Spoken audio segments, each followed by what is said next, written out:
Oh, snap. Guess what? It's Graders Notes time. We're here. We got a skeleton crew, y'all. I'm not gonna lie to you. But we're still here to bring you that Graders Notes action you've come to expect on every other Thursday night. So, this is no different. I'm Comic Kid 84. This is Graders Notes, as you can tell, from my premium StreamYard, getting my $20 a month worth with these fancy graphics. But I'm not alone. I got in tow. Really, you could say founder of Graders Notes. This is the, let's see, if Graders Notes is the brainchild, that makes him the brain daddy of Graders Notes. Mr. Genome presents the broom aficionado. Just call me the leader, my friend. Yes, the brain is huge. But hey, thanks for coming in, everyone. Sorry about the late beginning. We were waiting for somebody from the Great White North who was obviously out dancing with the fishes. So yeah, we're gonna have a pretty interesting book tonight, picked by our guest pinch hitter, who is always here to pick up the slack for us. And looking forward to the show. Oh yeah. Hey, how many views did that broom video end up with? Where are you at now with that? I think it's getting close to let me pull it up. I think it was like 11,500 last time I looked. What? I don't know if my whole channel has that many views. It dwarfs everything else I have. My next biggest one's like 1,000 views or something, but it was it's crazy. But it's dried up now, so I need to do the debunk video and see if I can get 11,000 on that. Yeah, 11,550. So wow, that's what you call viral, my friends. Gino went viral. I was number 4 on the search list for a little while. God dog it. Well, tough act to follow. Simian, our guest grader, the man, the myth, the legend, Unruly Simian. What's up, my guy? I can't call it, y'all. Yeah. He's here, just ready for action. Now, and that's it. No more. No Metarog. Metarog's a rolling stone out on the open road somewhere. Out of state.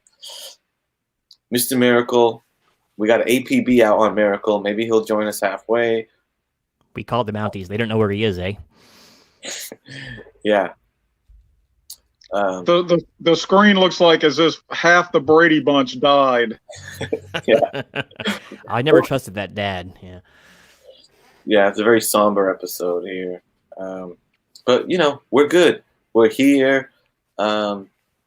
So I usually say, let's shout out the 5th grader, which is the chat, but we're going to holler at the 4th grader here. Oh, shit. The all-important 4th grader, the chat. We got Funk Comics 814. What's up, man? I really like 2 of the numbers in your tag. Immortal Biggie Shack, the one and only. Yeah, Simian's right. Where's your 10 albums at, dude? I haven't done mine either, so don't. There it is. Look at that. That's me. That's Simian. Big Shack again. What's up, Tom?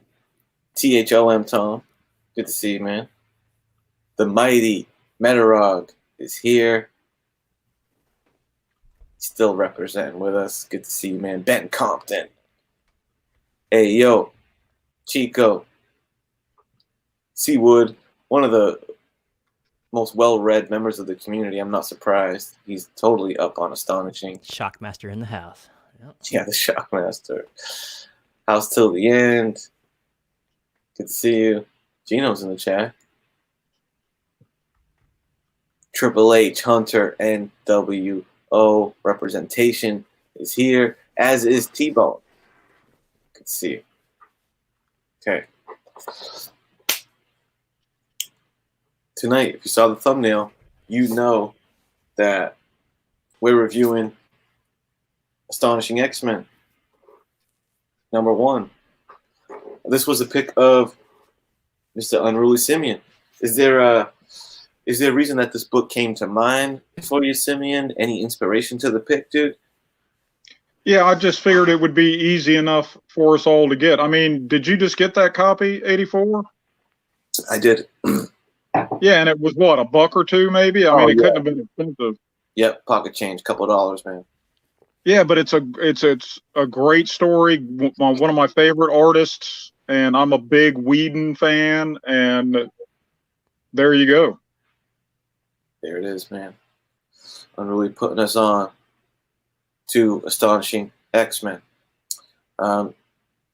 You know, as we do each time, we're going to grade this mug, grade 1 through 5, on a few different categories: the cover, the interior art, the writing, the concept, and then we're going to slap an overall grade on this mug. So we usually start where the book starts, the cover. And I'm going to kick this. Hey, before we get started, Kenny, real quick. Yes, sorry, sir. I don't want to plug anyone else's channel, but Comic Book Pro John Beatty is 6 subs away from 400, and he's live streaming right now. So if you want to open dual screens, go over and push him over the hump. He's going to start another contest as soon as he hits 400, where he does a sketch cover. So let's support the guy. He's pretty good to fans of the community. So the public service announcement's over. Boom. He's There a you John go. Beatty art.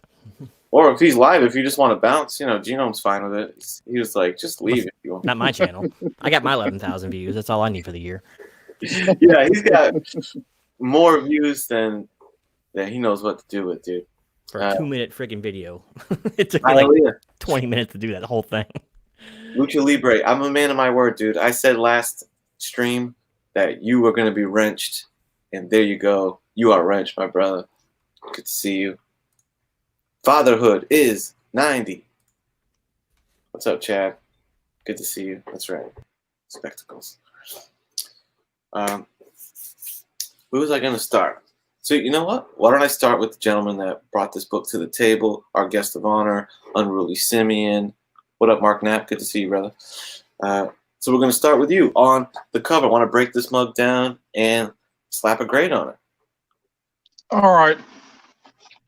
It's pretty basic. I like the logo for this run. It's just Wolverine's claws. Yeah, I mean, you know, seriously, I have zero artistic talent, and I could probably do that in about an hour. But it's not indicative of all of the series. There is so many great covers in this series. I like Cassidy is probably my favorite interior artist. And that I was introduced to his stuff with Planetary, and it just that's another great series. But so I love his stuff, but this cover is probably the worst one. This was a 24 issue run they did together, him and Whedon, and this is just not by far the weakest of them all. I mean, you know, it's a cool concept, I guess, but it could have been done much better than just a straight up drawing. So even though I love the guy, I don't even know that this is serviceable in my eyes. I'd have to give it a flat out 2.0. Bang. A deuce. He dropped a deuce on it. Genome's going to mark that in the archives. 2.0 from the cover. Has been entered. We're gonna continue along. Counter clock. Abort. We're gonna go to Genome. We're gonna go to Genome for his take on the cover. Does he agree? Is this a 2.0, or does he think this thing is doing something a little bit more than Simian gives it credit for? I got a couple things here that are pro and con. For one thing, I don't know, a lot of people probably know this. I am no Wolverine fan, and I get so sick of him taking precedence on everything that he does. Like every cover or book he's in, he's got to be the main thing, you know. And in the movies, he's always the main character. So that's what they did here. They took the popular character and they made it the centerpiece of basically of this cover. I'm putting that bias aside, and I'm just gonna judge it on its merits, though. Yeah, these claws look awful. The hand looks pretty good, and I like the lighting effects on the hand itself. Sorry, I don't have it to show you. I'm doing digital this time, but maybe I could screen share. Let's see.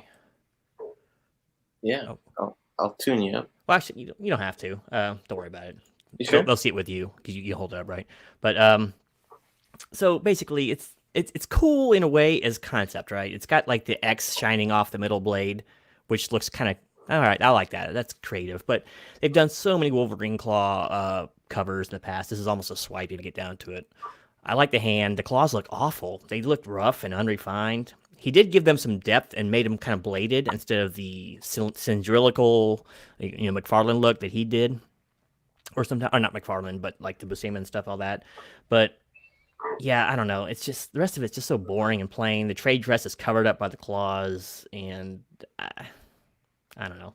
It's not befitting of a number one, I don't think. This is like something you would see in the middle of a run, especially if the run is flagging, so you throw a Wolverine on it to try to boost sales. But this is the number one. It's got X-Men on it. It's going to boost. So let's put the characters on there. Put them in their street clothes. I mean, that would tie in more of the story later on, but more on that later. I just, it's okay. It definitely does grab the eye, even though the black cover doesn't really grab your eye, but the picture is it does pop a little bit.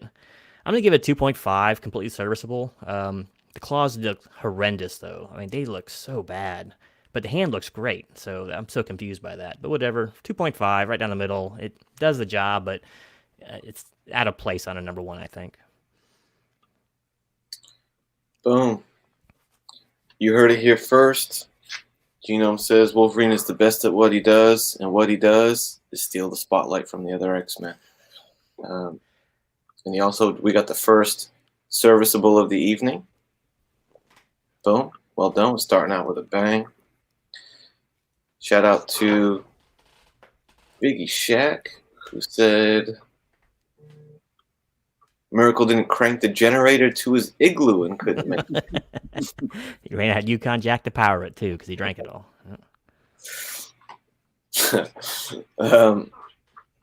Okay. Bang. This cover. I'm also in the meh club on this. I'm surprised they went with this for a number one issue. It's nowadays I can see this as like a variant or something. This says variant all over it to me,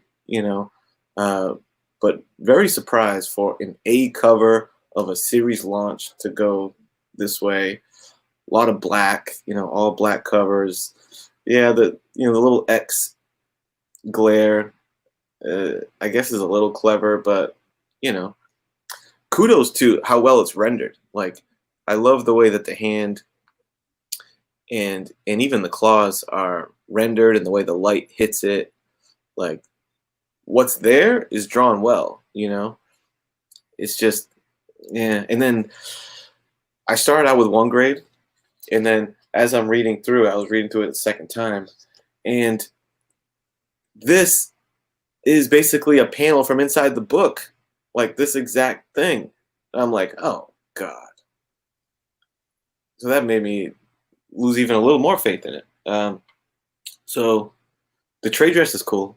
I like the way the trade dress looks. Pretty cool.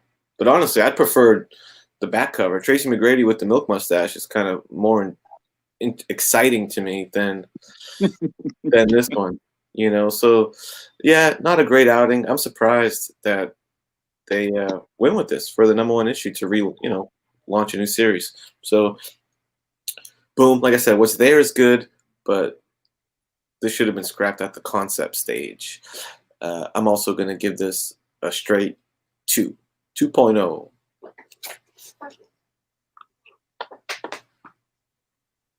Now, the chat. You've all seen the cover. What say you? We got a 2.0 from myself. Unruly Simian also dropped a 2. What did you say? 2.0? What was your word? Not plus not equals not. Yeah. 2.0. Genome, you gave it a little more. You hit it with the 2.5. 2.5. 2.5. Basically the definition. I dinged it a little bit. I mean, it is boring. I dinged it a little bit mostly because that doesn't belong on a number one. It's as a team group. You shouldn't be singling out one person's hand for the initial one. This might look good at, like I said, issue 10 or 12. That might have been something, but it didn't work. That was one of the big dings. That's a good point. It's a team book. Yeah. And to do one limb of one member, as iconic as he is, you know what I'm saying? Yeah. Oh, here we go. The British Bad Boys in the house. star of the daily bloggy blog edition. Yep. Gray Man himself, good to see you. Long Gray. box diving. Gray's gainfully employed. Congratulations, man. I know you've been waiting a while. Hell yeah, dude. Good for you, man. Joey Baggs and Bear Island are in attendance. Bear Island respecting Tracy McGrady's prowess on the basketball court. He was after my time of watching the basketball. Actually, Penny Hardaway is right at the tag in when I quit watching basketball. So. Let's see. I can tabulate the grades if you want, unless you want to do it. Oops. 90. Not going to let me forget about that purple label. Yeah, are they all in, you think? Let's see. Last Chance Saloon. You got 10 seconds. Put your grade in there, and we will get you recorded for posterity.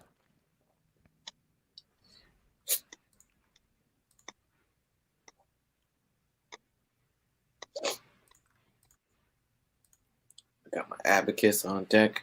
Roger, we're going to see. We're going to find out very soon if Genome can handle your responsibility, your job of vote counting. All right. Remember, we got rock the votes like MTV told us all those years ago. All right. Rock the vote reference? Wait to hear my Marla Quinn impersonation. All right. Downloader. All right. I think all grades are in, so if you are ready with the abacus, I will read them off thusly. Yeah. All right. Big Joe coming in at 3.0. Long box diving. Welcome to the stream, by the way. 2.0. Gray Man, our friend from not down under, but over yonder cross. 2. Metarog, our great vacationing friend, is 2.5. He says, nice detail, but very basic. Couldn't agree more. Let's see. Mark Napa, I like the black cover, but it is boring. I will go 2.0. Seems to be a recurring theme here. And we got... Hold on. This thing is not... I got to refresh. It's not dropping down. Well, there we go. I think there was actually a 5 grade in there. But We got our answer, Roger, eh? I have to refresh my browser. Give me 1 second. Yeah, Alex Big Blue gave it a 5. Okay, yeah. Alex Blue. Let's see. Where'd you go? Okay, yeah, 5. And then we have one more, looks like from Chad RCG. We got 3.3. So round that to 3.5. And that should be all of them. Bang. Thank you, chat, for being part of the team, the Graders Notes team. All right, the chat is in line with Genome Presents 2.5. Shooting 100%. I'm shutting the stream down. Well done. 1-2. Comic Talk. What up, man? There's probably that 5 score that pushed it over the edge, actually. It was a nice little outlier. Big Blue, what up? Yo, RCG, what up, man? RCG, the kingpin of the mystery game. Yeah, you know, man. I can use all the help I can get. So I got my glasses on.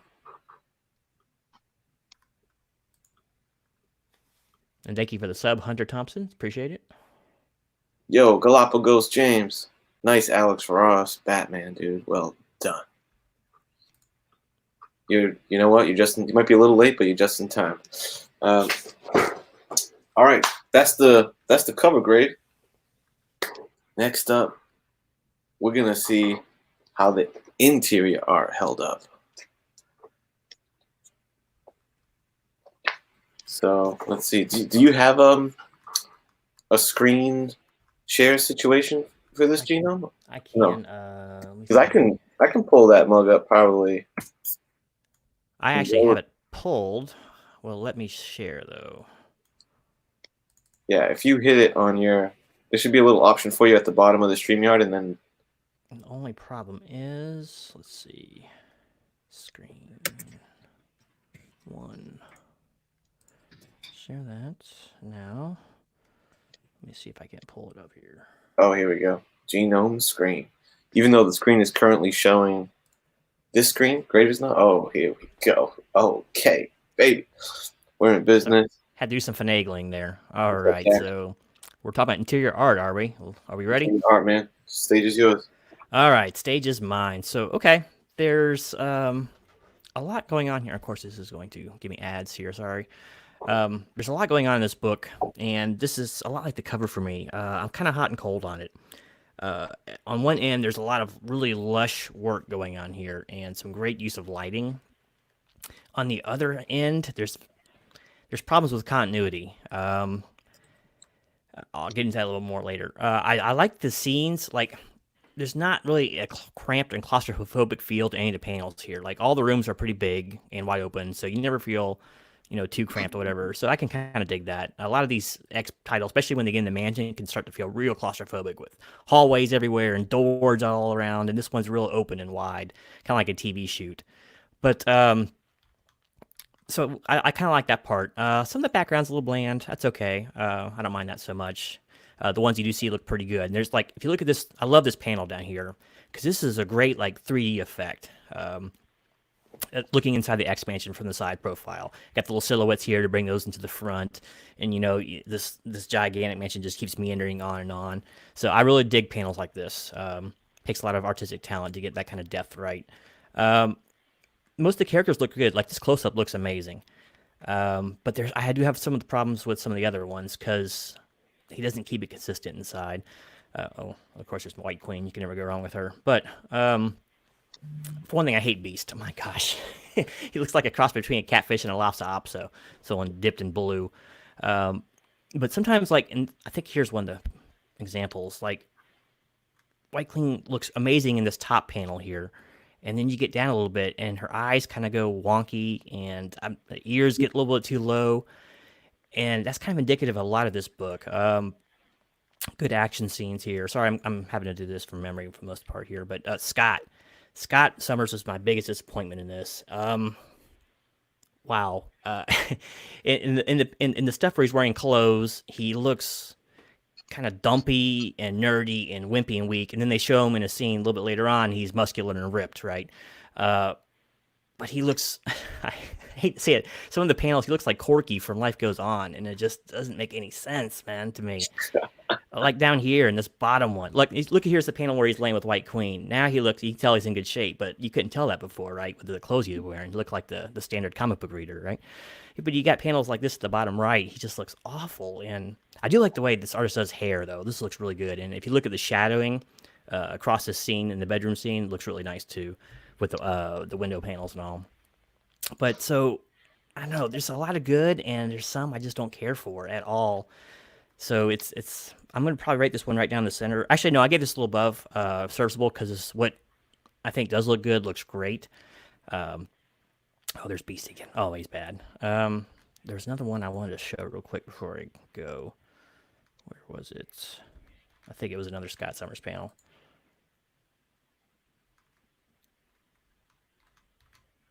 Well, I'm not gonna sit there and look all day, but yeah, this one right here, right in the center. Just once again, he doesn't look consistent all throughout, and like I'm so used to seeing like the Byrne era or whatever of Cyclops when he's got more of a sharp, angular face and a little bit longer head and all. And part of that's because he's not wearing his little hood, but yeah, I just don't like the look of Scott in this. And Wolverine looks kind of funny and just. Yeah, so it's hot or cold, but it's a little better than average for the most part. Sumptuous visuals. I think it was lacking a little bit of consistency, and some of the design choices were just horrendous, like Beast. I don't like it. That's just me. So I'm going to give this one a 3.0. It is a little above serviceable. I'm sure Unruly is going to give me a hard time for this one, but that's just kind of how I feel about this book. It's hot and cold on it. For the most part, good, though, and a few minor quibbles kind of bring it down score. So, yep, 3.0, please. 3.0. Put it in the archives, man. Welcome to Perry Comics. Good to see you. Shout out to Chat RCG. I'm just now reading the chat. With a reference to that white lipstick of the White Queen. White Queen's always good for some good chat, that's for sure. Oh, yeah. Oh, my gosh. Yeah, you're right there, Butterface. All right, I'll take over the next round of the art. And I gotta say, there's a couple things that you said that I agree with. In my notes I also put inconsistent faces in my notes. There's high points and then like kind of mediocre points to me. I thought the first page started out strong. I thought that was a cool way to open it up. I particularly liked the fourth panel down. It was like that creepy smile in the back with the. It was just like piqued my interest. I was like, okay, this is cool.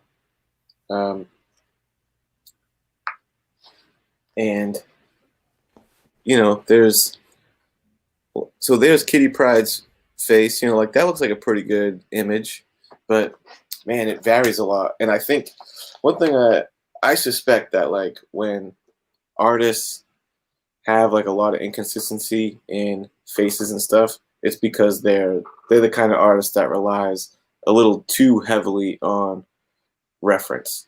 You know, I'm pretty sure when you go back to Kirby and Buscema and they sat at the drawing table, I don't think when they saw in the script surprise character, concerned character, whatever, I don't think they were pulling out a book of, well, yeah, they definitely didn't Google shit, but I don't think they went through a photo reference to look at these things and reference the shading and all that.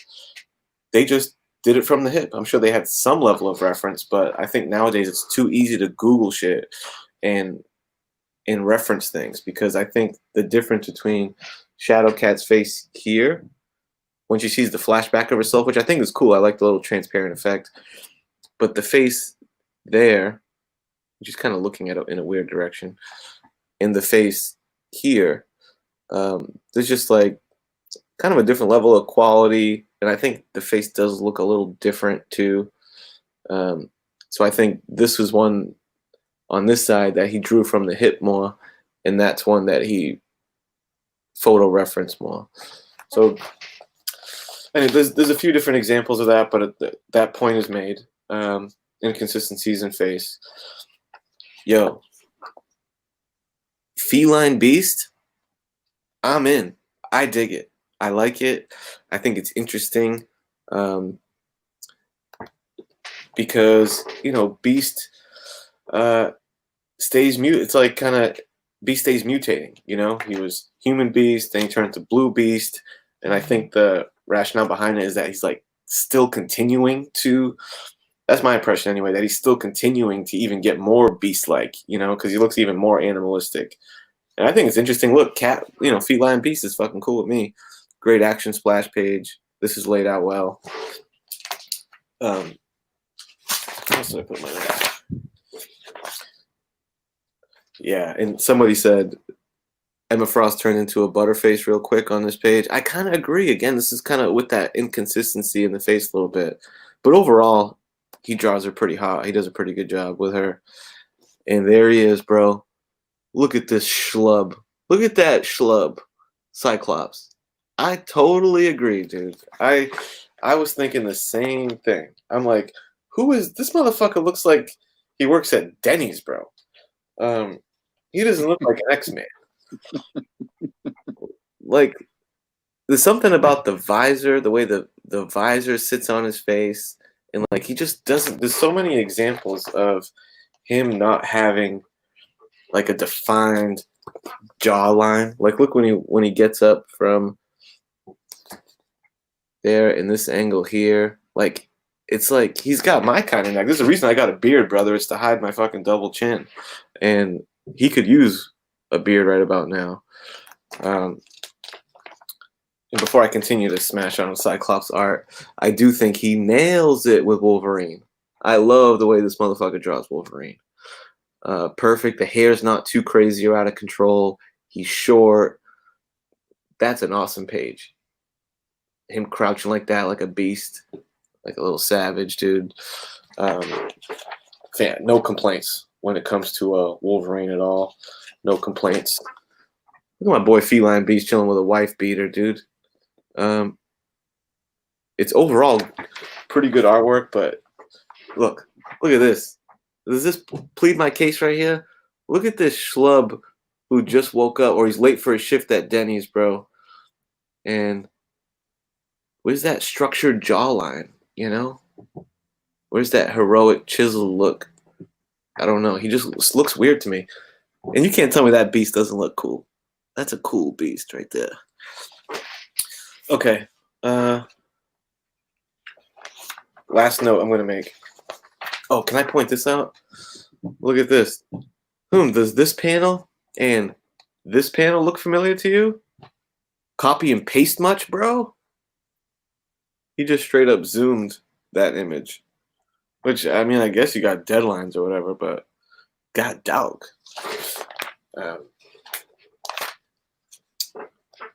Cool action. You know, the pages get laid out well. And like I said, overall, the stuff looks pretty sweet. I like that villain. But the last page, that's nice, dude. That's nice. Cyclops totally redeems himself when he puts the costume on. He looks pretty badass. That's a great page. Even though one qualm is like, there's a lot of fucking, I don't know, danger room in this frame. Like, I feel like they could have filled up the page more. Like, look, if you, say you take this page away, look at this page, what they use this page for. It's just all danger room wall, bro. Like, you had a whole other page to use, and he just used that one. Like, come on, brother. Even though I love the artwork, you just should have zoomed that a little bit more. Okay, so I rest my case. It gets a 3.0. I thought it was good. It's definitely above average. This moment where it shines and soars, dude. Like, anything Beast and Wolverine related looks great. But inconsistencies in the face and all that. And Denny's overnight shift, Cyclops, brings it down to a 3. Boom. All right, 3 it is. Put it in the record. It's recorded in the annals of history. Hey now. It's the Unruly Simian. The floor is yours, my friend. I have a feeling we're about to get wrecked. Yeah, let me just preface my remarks by saying you tasing. You both tasing. See, now I once y'all pointed it out, I have noticed some inconsistency in the faces. But my impression, and I've read this twice today, and I've read it a few times before, but when I first read this, I was thinking he's trying to make everyone look like ordinary freaking people. You know, not this just stylized 3 or 4 lines. You know, comics like the movies, people tend to be attractive. That's not what real life is like. And I like the way he points out Emma is the only superlatively attractive character in this run. And I thought that was more to emphasize that. What I love is his detail and how fucking well he does it. All right, so check out these hands on the freaking Sentinels. Very well done, just simple line strokes. And down here, if you notice the detail, when they think they're being attacked, check this out, one little panel. Beast, who I agree, I love Beast as a feline. Beast is ripping his clothes off, getting ready to pounce. Kitty's phased backwards through her chairs, and Scott's firing from the hip like he always does. It's awesome. And then you flip to this panel, and look at everybody, the facial expressions on them. Scott looks like a schlub because he can't really get too pissed at her because he's banging her. Beast, though, I love the expression on Beast, and you know Kitty and her aren't getting along at all, period. This is some really solid stuff. Love the way he draws Hawkeye. And look, this is no Rob Liefeld artist here. Look at this. Actual feet drawn well. I like how they're in the danger room on Hawaii trying to calm down. The villain looks great. And yeah, he wasted this whole page, but I like the perspective, the kind of slanted perspective, and how, you know, it's, to me, this open space emphasizes their little Reservoir Dogs walk to the Quinjet even more, you know. Mm. But I will freely admit to being biased, hugely biased in favor of this guy. Let me point out one more thing about the ordinariness. All right, check it out. So he draws Emma very beautifully. But look at this. She doesn't have this teeny little 2-inch waist. she's proportioned like a regular woman with honkers that size generally is. So I have to give it a 4 overall. It's definitely not his best work, but man, him mediocre is better than 90% of the people being paid by the big two, in my opinion.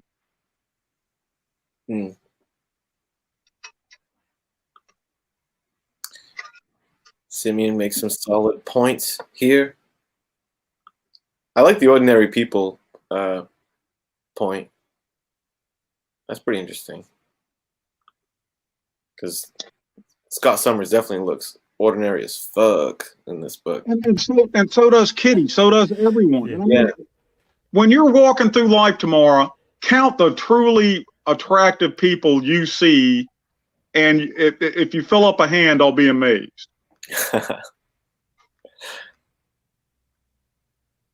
Touche. Yeah, I am surrounded by a lot of ugly people, so that's a good point. Well, not necessarily ugly. We're just ordinary, brother. Oh no, I know. Super heroics. Yeah, I know. I guess that's a pretty good departure from super buff and fat old titties all the time. Chat, we're gonna kick it on over to you. Action's on you. You've seen the art. You've seen our 3 takes. I think Metarog might still be lurking in here somewhere. We're all eager to hear El Capitan's take. And we'll give you a minute to let those votes pop in. Yep. Throw out your grades. I can't get that stupid Denny's comment. I was cracking. I had it on mute, man. I about blew up the mic. Simian killed it with the Reservoir Dogs reference here. Yeah, I didn't even think about that when I saw that panel. Yeah. All it needs is some colored liquids behind him, and that could be Reservoir Dogs for sure. Yeah, you add my appreciation for this with that one. Oh, let's. I said it was good. I mean, you can tell it was quality work. It just, I don't know. A lot of it was kind of off-putting to me at the same time. So that's why I kind of got dinged like it did. We got some input from Metarog. Close-ups were odd. Some panel layouts were too cut off. Expressions were off. Good long shots. The Sentinel scene was fabulous. Indeed. And oh shit, from the 3-point line in Chatland. Serviceable 2.5.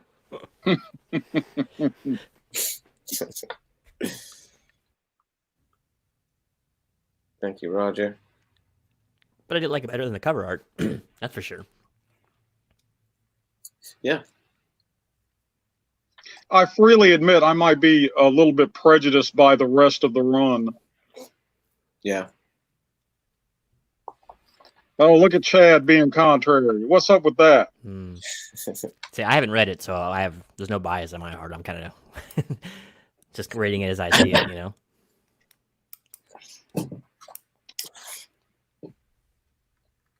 Yeah, and you're right. Isn't it funny that sometimes you have to, like, if you compare everything to the rack, what comes out in the rack now, it almost makes you want to, like, grade on a curve.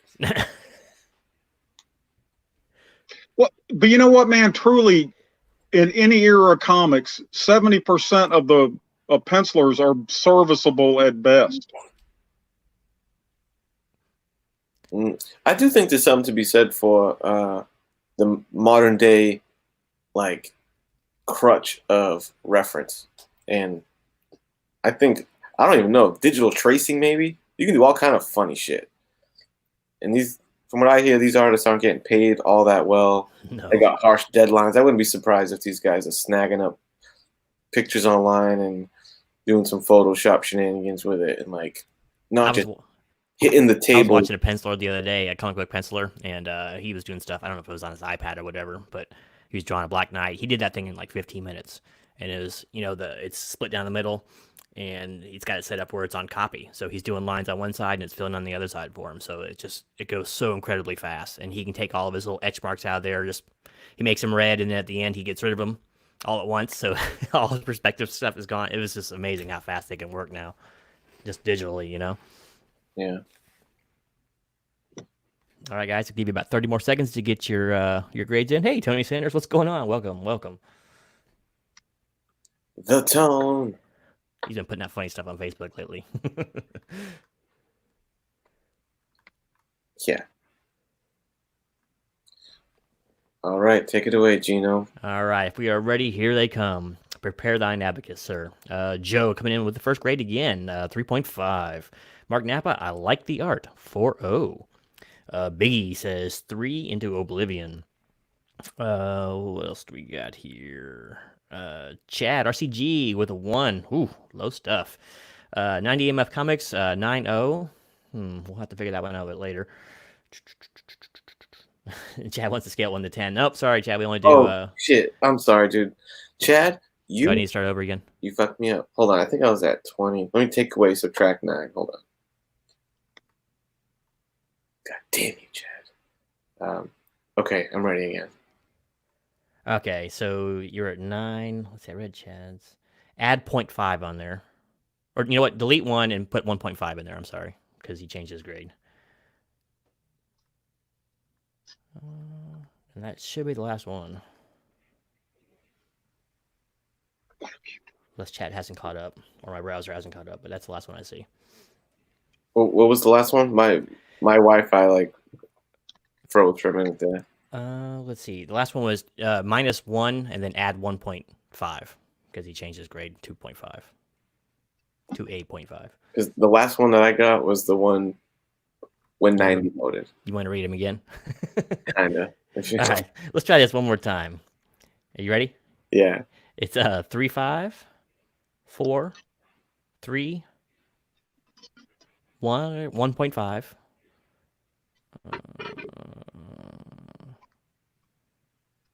And that is it. Okay. 12 divided by 4 equals 3. 3. Oh, That's a 3. Fire tonight. We're on fire. But there's plenty more to go. Biggie likes 9. We technically have a 10-point scale, just it's done in 0.5 increments. Oh, touche. What does that mean? I've never seen Finding Nemo. I've seen Chad say that twice. That comic is Dory from Finding Nemo. What is that? I don't know anything about Finding Nemo. It's a fish cartoon. Anyway, let me know. What's next? The writing, the interior art. I'll take it from here. Oh, we got the lead off. All right, lead on, Kimosabi. Kapow. Okay, the story.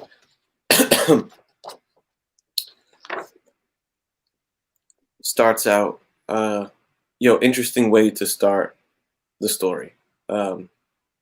It's one of those things where they give you 2 pages of that initial, like, almost like horror scene. And then they cut to the X-Men story. And then they don't really get back to this until way later in the book, which I think that's a cool storytelling device, I can dig that. Just like throw you off kilter with some exciting shit and then bring you back to the start of your story. Well done. Kitty Pryde is kind of like the POV character on this, which is cool. I feel like she's often the that role. I think it's because she doesn't have like a powerful ability. It's clutch. Don't get me wrong. She's no slouch, but it's not like a powerful ability, and she's meant to be like the relatable character. So that's kind of what he went with here. So I like this, the flashback stuff when she's coming in. That's cool. And then bang, they start you off at a little orientation meeting at the X school, and who's up front and center, like holding court, like running shit basically. Emma Frost, which I don't know if the I forget kind of like where this falls chronologically with what was going on with X-Men, but I'm assuming this was set up in the run prior. But if not, then they definitely popped you in like, whoa. And if it was, then, you know, props to him for like taking that ball and continuing with it, because I've always thought that was cool of Emma Frost being like in the X-Men. I like characters that are halfway hero, halfway evil, you know? So that was cool. Cyclops is a bit of a mope throughout the whole thing. I like the way he writes Emma Frost. She's like pulling no punches. Oh, like reminiscent of like a female Magneto. You know what I mean? Like a by any means necessary-ish, just you know, forceful and like getting that respect, which I think is cool for her character. They got the Cyclops Emma Frost relationship. It's kind of fun. Here's some of my favorite shit in this whole book, dude. I can never get enough of Wolverine and Cyclops beefing. One of my favorite like relationships, whatever the word is. My favorite like pair of characters in all the comics. One of them is Cyclops and Wolverine. The dynamic between these two of beef, you know, there's the girl between them. There's so much that they don't like about each other, yet they got each other's back. You know what I'm saying? Like, and Whedon knows that and uses that and incorporates it, you know, which is dope. So I was happy to see that they ran with that. Oh, yo, and how about this line? Pretty funny line from Emma Frost when she's like, superpowers, a scintillating wit, and the best body money can buy, and I still rate below a corpse. Talking about Jean Grey, which is funny, A, but B, best money body can buy? Hashtag fake tits? Is that what I just read? What does that mean? That's how I took it, and I thought that was cool. I was like, did she get work done? So that was cool.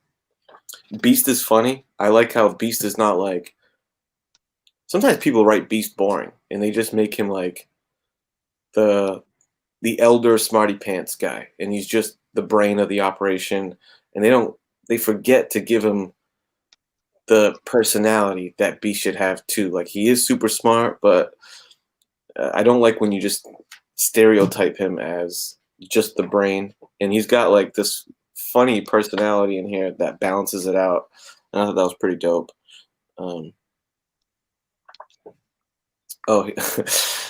Metarog is thinking outside the gutter. Personal trainer is what he means by body money can buy.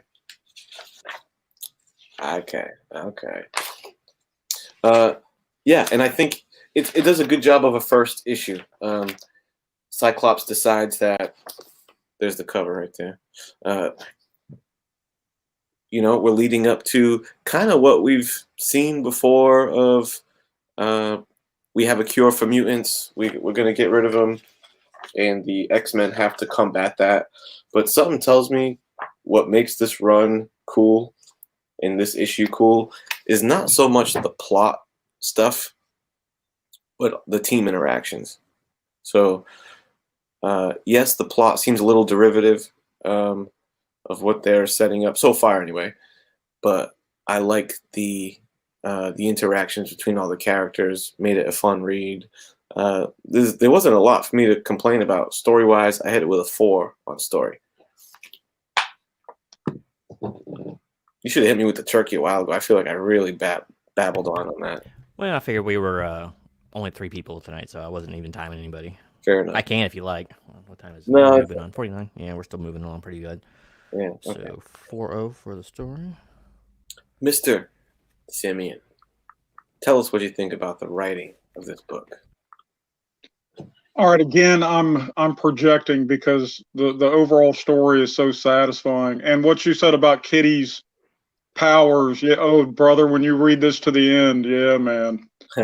But my favorite thing, aside from the plot elements, this is basically a decent setting up of what's to come. But yeah, Emma being part of the X-Men, that was set up in Morrison's new X-Men, which is, I guess, the run previous to this.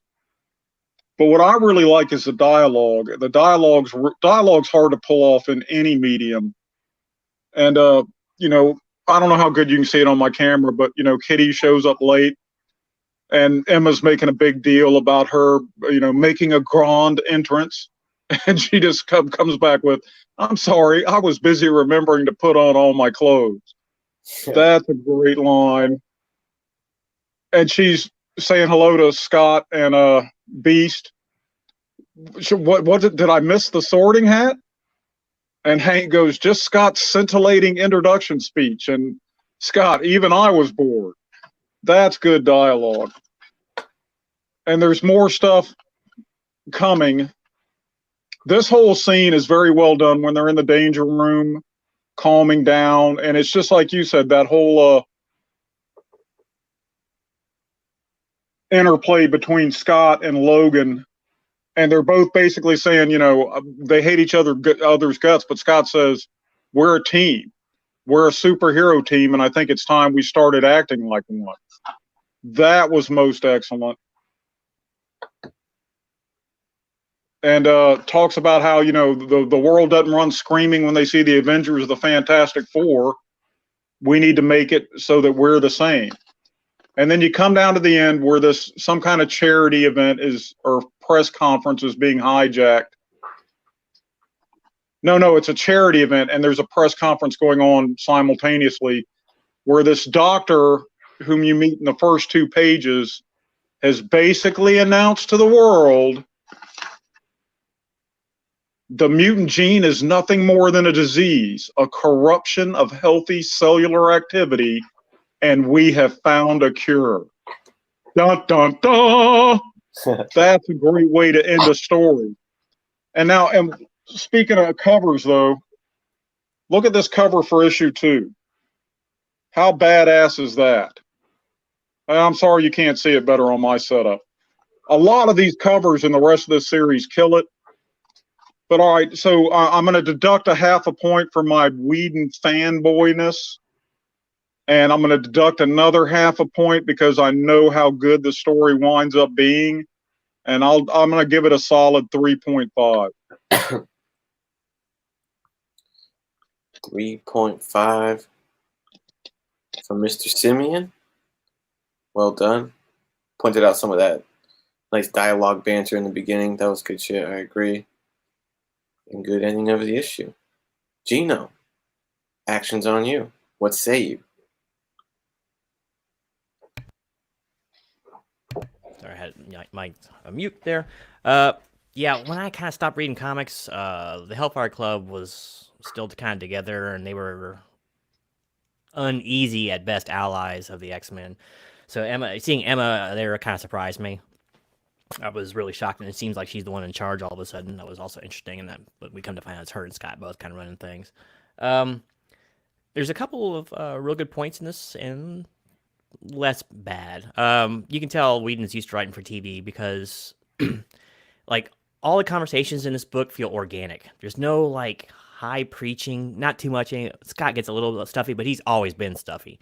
But, I don't know, the dialogue does seem natural. It seems like people who are actually talking to each other, and it seems much less manufactured than it does in most other comics. So I really like the dialogue in this book, and there's not really a ton of it. Actually, it's not a huge amount of story to be had in this book. It's kind of short, and there's a couple pages with almost zero or no dialogue, so that's kind of surprising too, especially in a number 1 without a ton of action in it. I like the ongoing antagonism between Scott and Wolverine. It's nice to see Scott freaking put the beat down on Logan for a change. You don't see anything but one piece of the panel for fighting, but I mean, it's like, if you get down to it, Wolverine shouldn't be getting anywhere near him if Scott doesn't want him to, right? But that's neither here nor there. It's because, once again, I don't like Wolverine. But yeah, so there's a lot of like real natural interplay here, and there's like 3 separate stories kind of going on, and they're woven together decently well, even though I've only read this issue, so I don't know what's going on with the little girl with the nightmares. So that didn't like make a whole lot of sense. The one doctor lady is working with her, obviously, so maybe she's patient zero and she's finding this mutant information out from. I don't know. So that was kind of left up in the air, and I don't think there was any resolution to that part. But it has a pretty cool cliffhanger. Scott wisely says, "Let's brush up our image a little bit." Because you're right. I mean, they don't run in fear when the Avengers show up or the New Warriors or whoever. It's just the X-Men. And how different really are the X-Men than anybody else? Is like Havoc a lot more different than like Quasar if you get down to it power-wise? I mean, they do the same thing, just because they're called mutants doesn't make much sense why the public's afraid of them. But maybe I guess they're going with the whole black outfit stuff in the movies or a previous series I didn't read or something. So yeah, they're like, clean up their image. Let's put on some happier, brighter colors, and let's go out and make nice with the public. So that's a good idea. If you want the public to like you got to have good PR. And it kind of leaves off on a note that makes you want to read further. Some downplays is, I don't know, not much happens. This is basically a fetch quest. This is another team building book. It's like, hey, mom, we're getting a band back together. So that part's kind of, whatever. They're gonna get together at the end. So Kitty Pryde, while being like, it seems like she's going to be the focus of the group, but then you don't really see much of her after the initial part. And then it's completely taken over by other characters. Beast doesn't seem brilliant at all in this book. He just seems like a regular dude. Like, he says a few big words, but he doesn't, there's no techno babble like he normally throws out there. So, try to keep this a little bit shorter, I guess. But, yeah, I mean, it was better than average. Nothing really groundbreaking happening here. It's just a short first issue, some good stuff to be had, and yeah, the initial first 2 pages is really awesome. Especially that very first splash page is nice, just for building interest to what's coming up. So I'm gonna go ahead and give this a 3.0, better than serviceable, mostly on the strength of the very natural sounding dialogue, and it's great to see Scott and Logan so frosty with each other. So yeah, 3.0, better than average, but not groundbreaking or anything.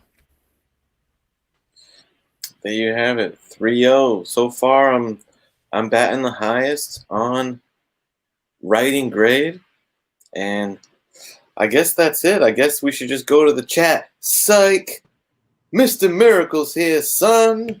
Mr. Miracle, I made it. Check finally cleared. And so sorry, you guys. I got held up in this meeting. It was just like, I was looking at the time the whole way. I was so mad. Anyway, it couldn't be helped. I apologize for my lateness. Where are we at? Stories? Story, yeah. You're up to give your take on the writing/story of this book, brother. I'm a Josh Whedon fan. I thoroughly enjoy a lot of his TV shows. I've seen some really great stuff that he's written for TVs and movies and stuff. But this, man, Josh, come on, man. Let's take every X-Men cliche and let's write it into the first issue. I mean, there's no villain, which it's all just X-Men whining and Scott and Wolverine fighting over Phoenix again, right? And it was a little surprising to see Scott sleeping with the White Queen, but no, I didn't like it. I thought it was kind of boring.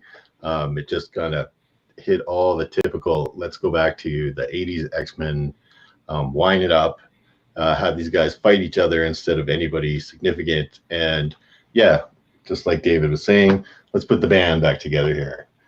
So I'm going to keep mine short and just give it probably a 2 on the story. Not a fan. I mean, some of the dialogue was good. And I do like how Josh White writes dialogue.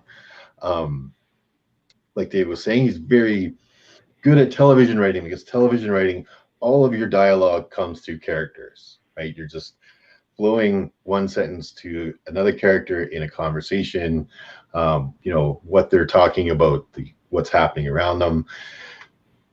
You get a little more of that interior thoughts in comic books, right?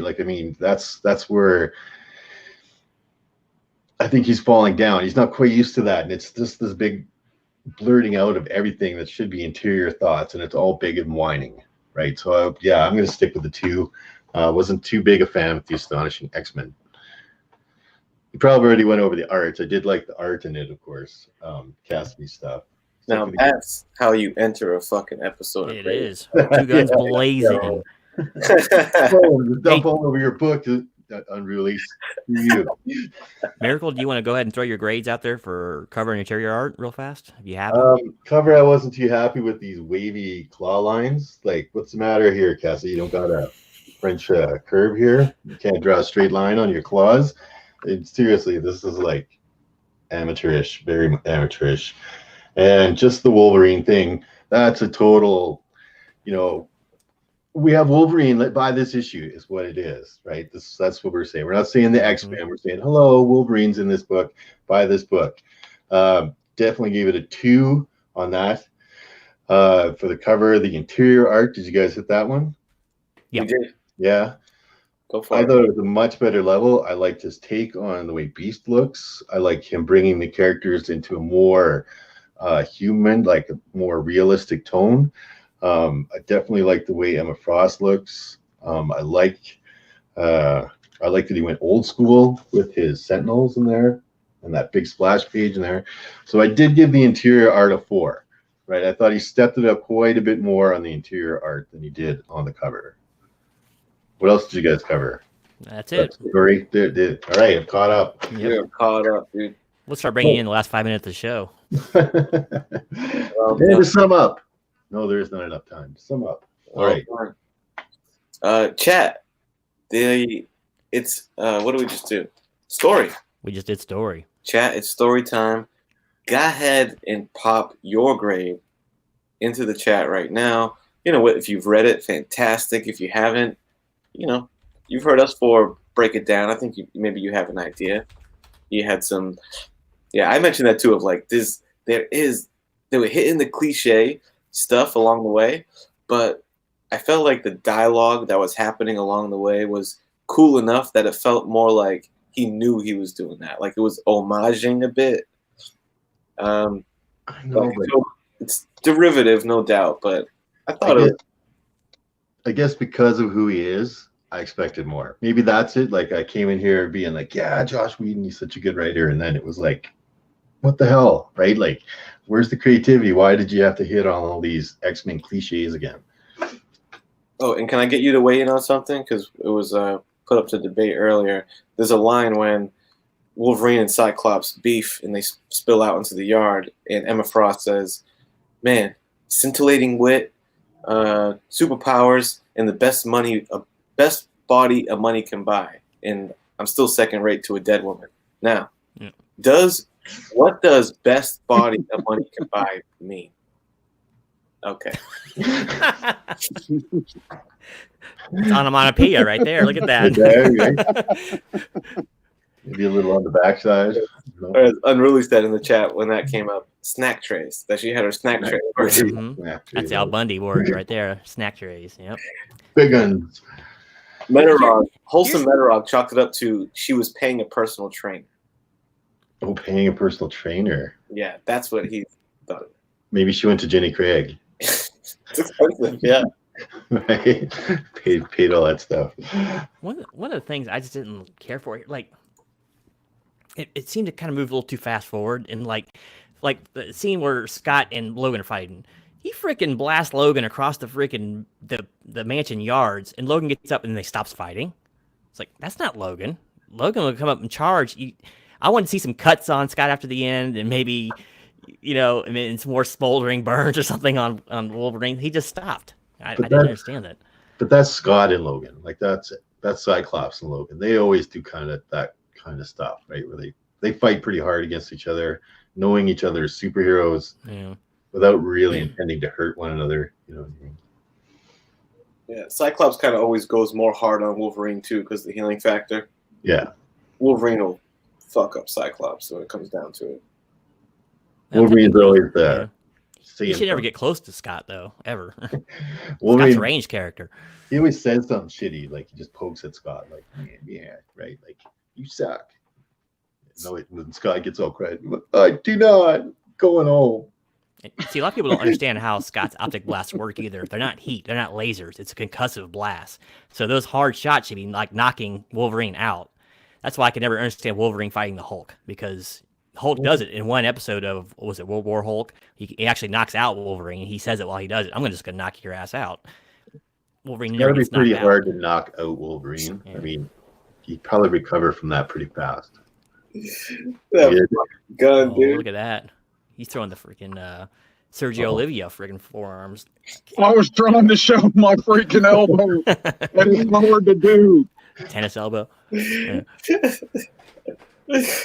That's awesome. Hey, Miracle, have you read the whole run? No, I haven't. This is the only one Oh, I've read. brother, listen, you are. If you don't change your tune, I will eat my hat. You like this run, do you? The whole thing? Oh, it is this over 24 issues. It is great. Okay, you're not the first person I've heard that from. So I think that was part of it too, where I was expecting more. But of course, we get the same thing we always get with first issues is first issue itis, where there's not a lot happening other than setup, which is what they got to do, right? I guess. But I just wanted to see it done in a more creative way. All right, guys, last chance to get your grades in before we tabulate and move on to the concept.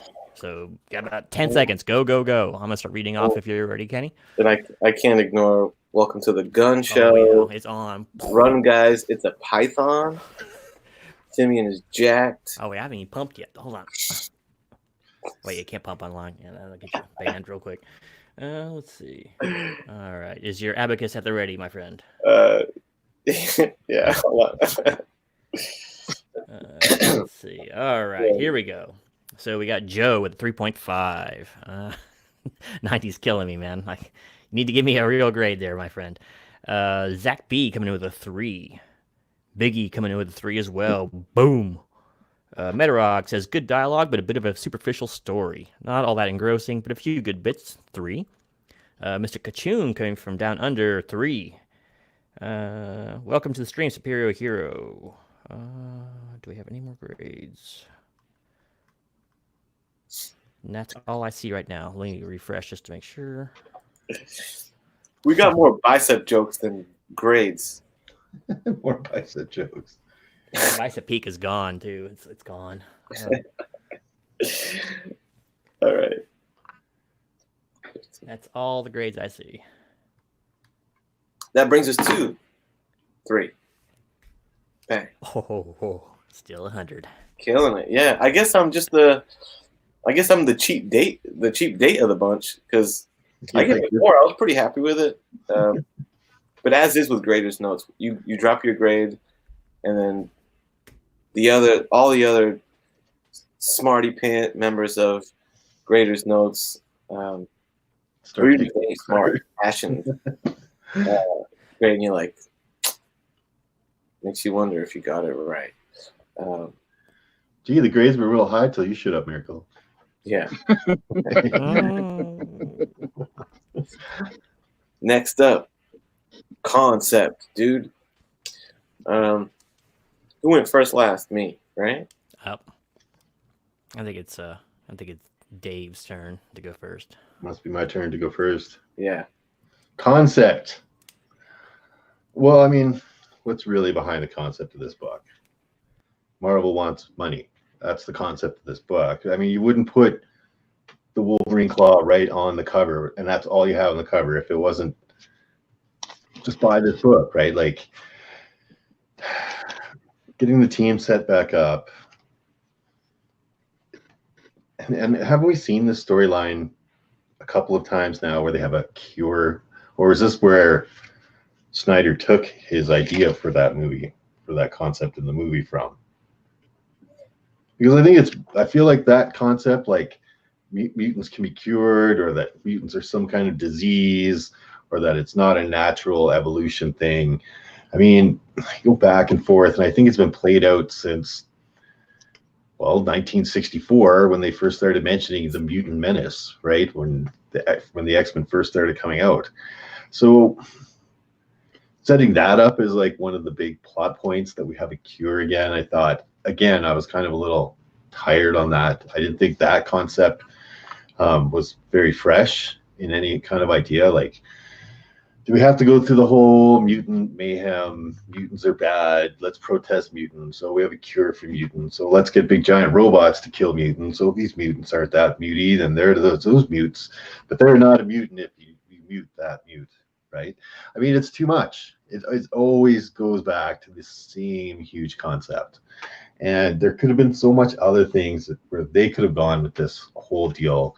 And I really, again, I hope you're right, Unruly. I hope the rest of these issues, I will give them a chance. You can easily find these guys dollar bins, right? Dollar sales. So, yeah, I hope it gets better because I still wasn't a big fan of the concept. I think it was pretty much just a rehash. I think there could have been leading up into a ton of different stuff. I don't know. I wasn't reading comic books around the time this came out. So I don't know if they're trying to play into something bigger picture for Marvel, like what was happening in comic books at that time. Are they trying to set X-Men up to go into that? Wasn't there a bunch of different astonishing titles? I'm not sure. Anyway, I give it a 2 on the concept as well. Dose on the concept. We're gonna mosey on over to Unruly Simian and get his take on the concept. Okay, so for me, this is all set up, and clearly my thinking is skewed by having read the whole series multiple times. I can assure y'all this is going places you have not seen the X-Men go before. With the villain of the first story arc is going to blow your freaking mind. But yeah, I can see y'all's point. From what I understand, Morrison and Quitely for the first arc in New X-Men had done a great job. Then they switched up artists. And I seem to recall reading that Morrison left Marvel with a little bit of bad blood on both sides. And so they tried to retcon a little what he had done with that run. And maybe part of Joss's job was to clean it up a little. I don't know. I'm just speculating about that.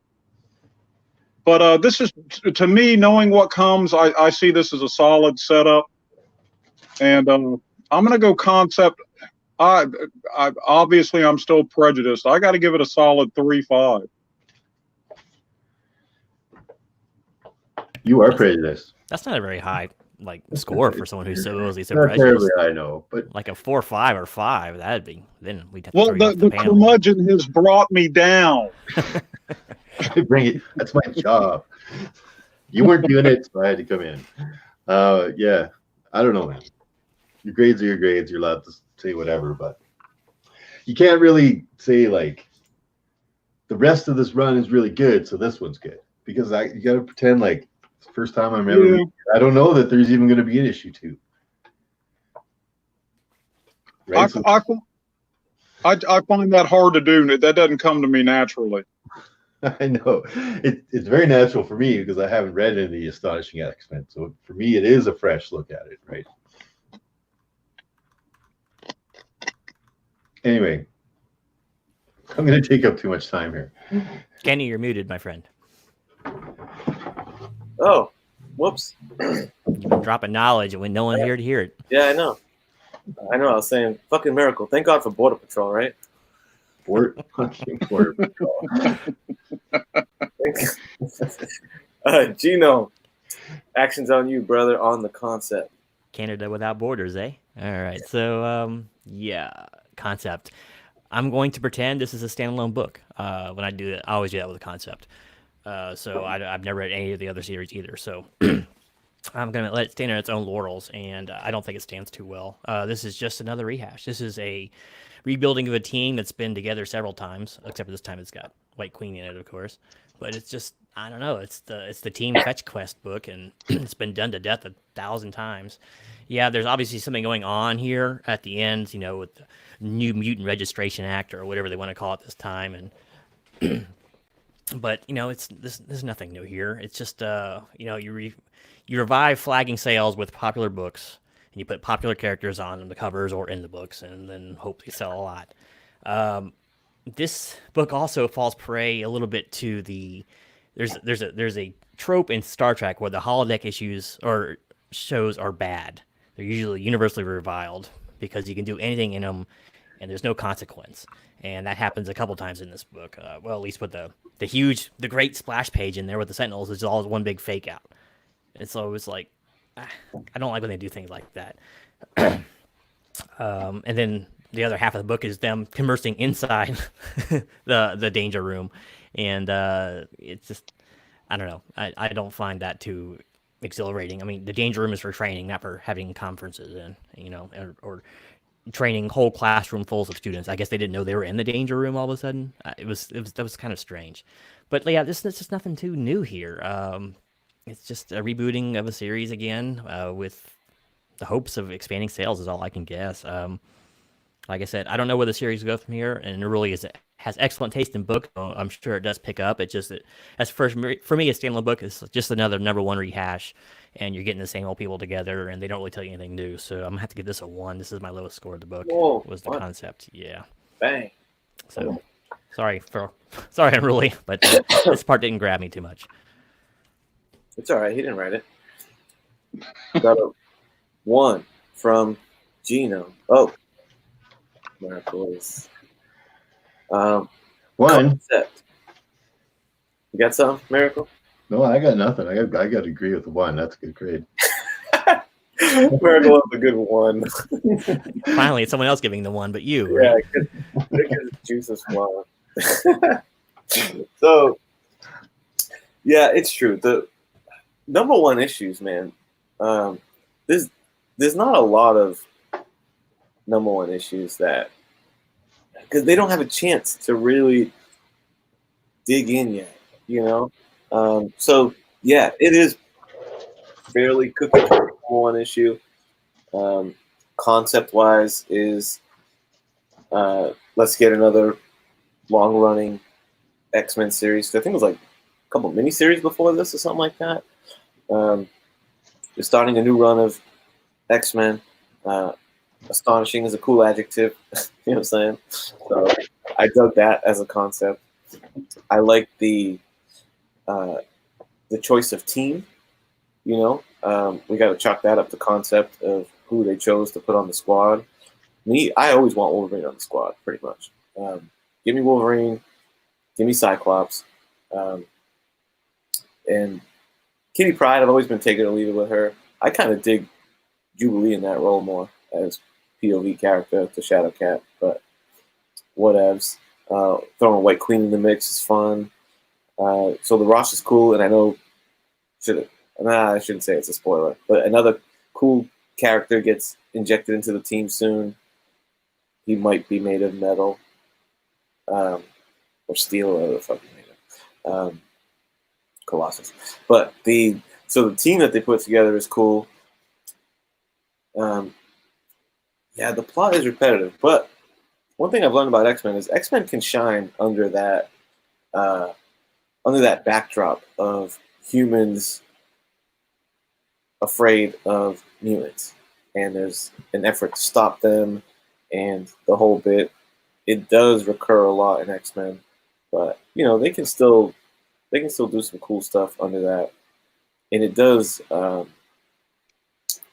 It is one thing about X-Men that makes them, like D-Runk says a lot, that when you mix them up with the rest of the MCU, it takes away from their story. Like them as a standalone works better because it just doesn't make sense why people are so anti-mutant, but they're so accepting of fucking Spider-Man and everyone else. But there was no other Marvel character crossovers here, so that's good. I like when you keep the X-Men contained. I don't think they play very well with the rest of the MCU.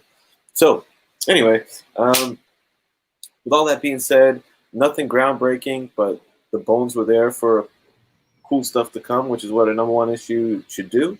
Left me on a decent cliffhanger, but yeah, nothing too crazy. There wasn't a clear-cut villain. It's that weird-looking dude.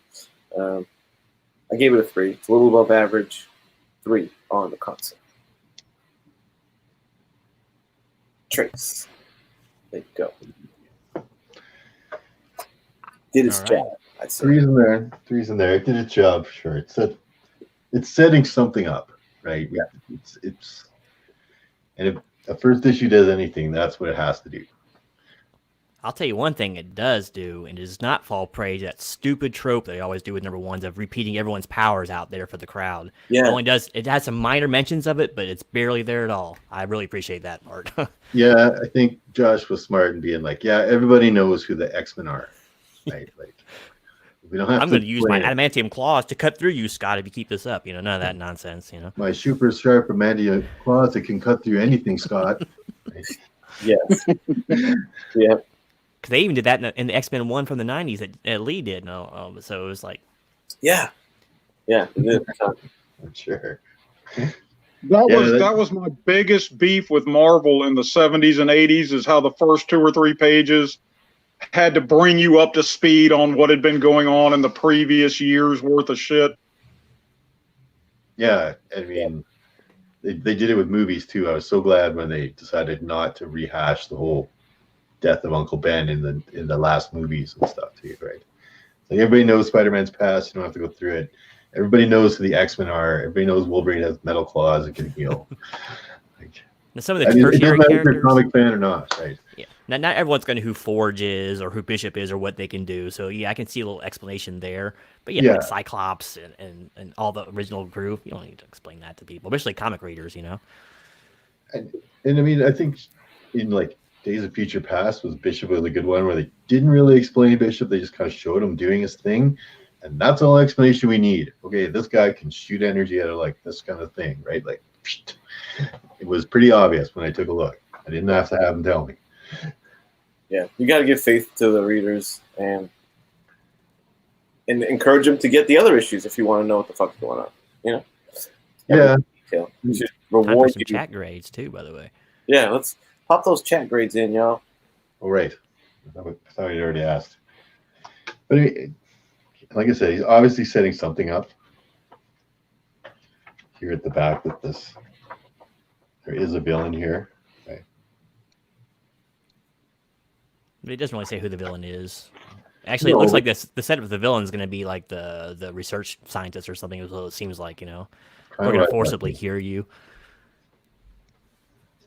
Yeah, who knows? Well, I guess Unruly knows, and he said it's off the hook. We better go and get the rest of them. It's going to be the best comic you ever read in your life. Well, I wouldn't go that far, but it is a superior superhero book. No way, that was a quote verbatim.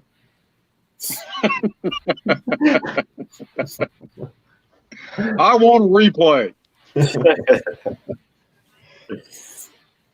So yeah, if anybody's got chat grades out there. Yeah, and 90, why don't you stop yapping and put a grade in other than 9.0? It's always 9.0. Maybe we just cut it in thirds, so it's going to be a Get 3 with or the something. program.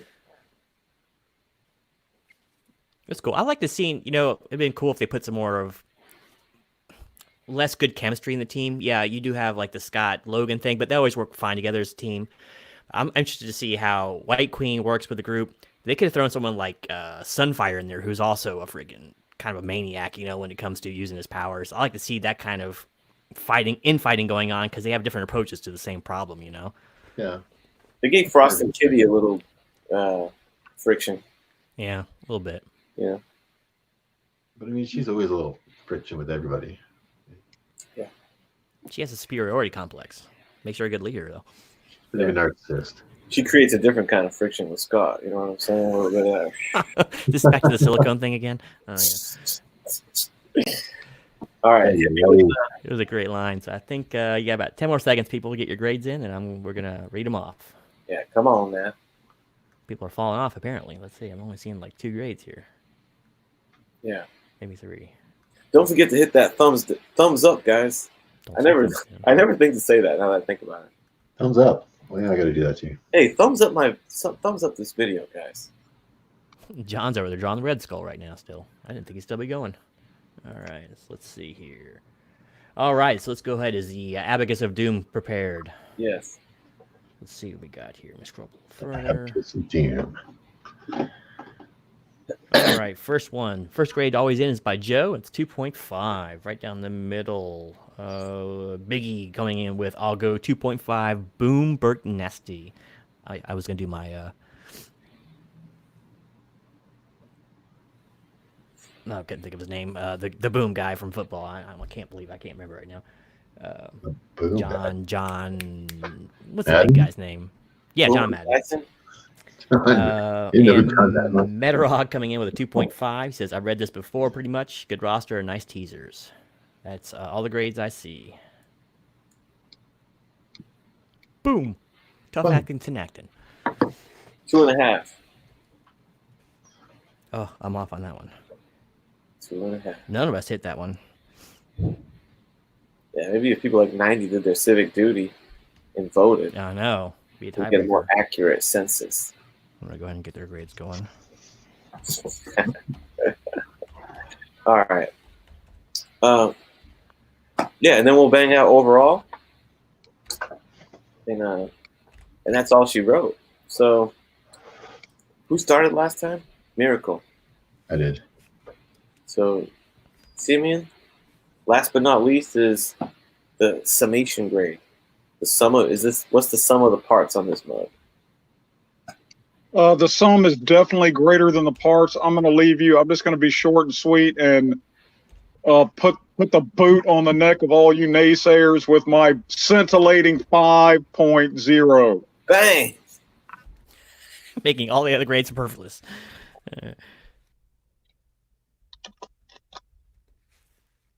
Wow, that was a fast 5. Do we lose our fearless leader?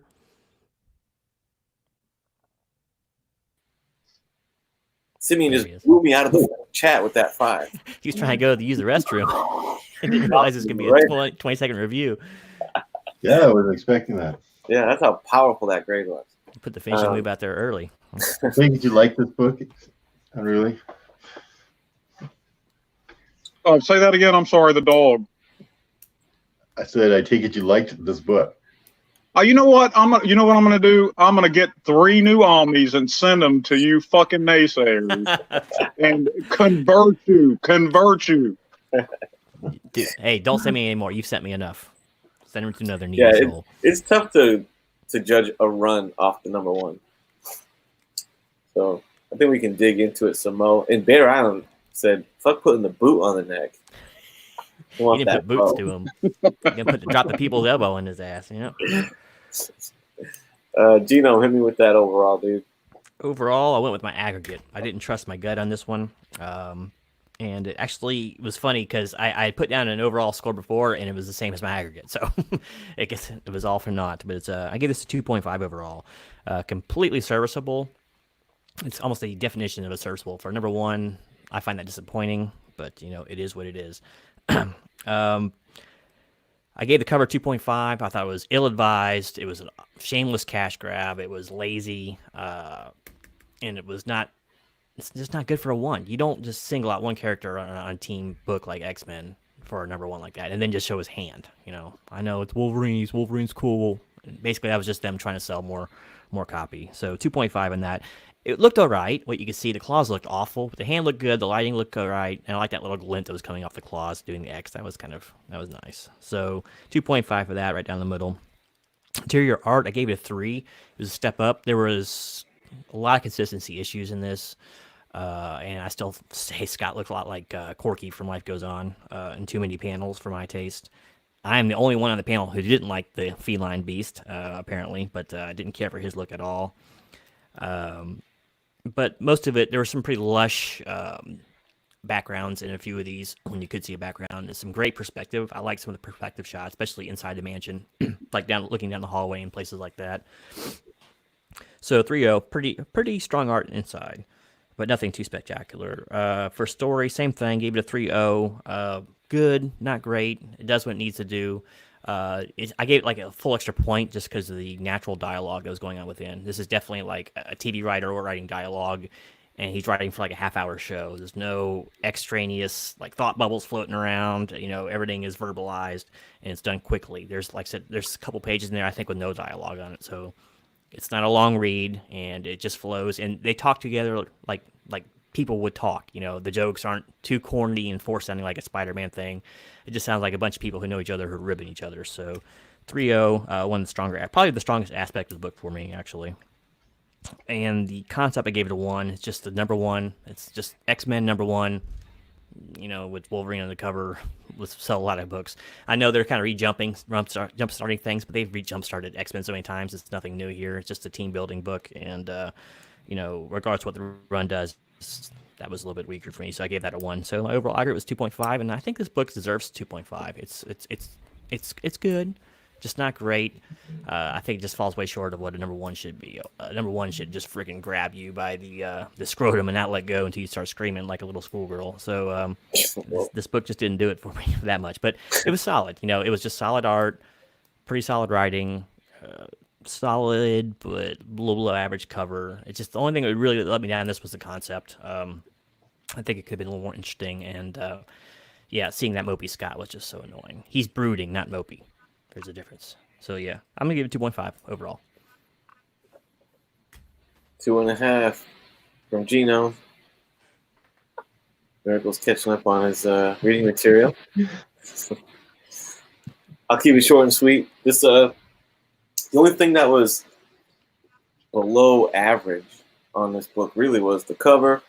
That was a fail. The artwork